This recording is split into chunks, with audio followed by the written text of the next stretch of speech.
چی شد که آلاسکا این سرزمین پهناور ثروتمند به بخشی از آمریکا تبدیل شد؟ داستانی که واقعا باور نکردنیه.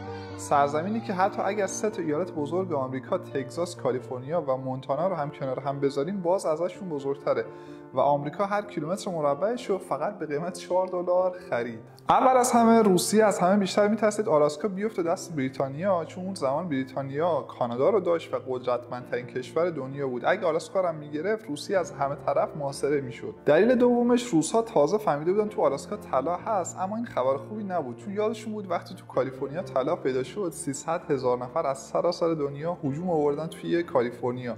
اگه همین اتفاق تو آلاسکا میافتاد قطعا روسیه نمیتونست جلوی موج مهاجرت رو بگیره. اما مشکل سوم پول فاصله بود. از مسکو تا آلاسکا خیلی راه بود. کشتی‌های روسی فقط هر 2 سال میتونستن یه بار برن به آلاسکا.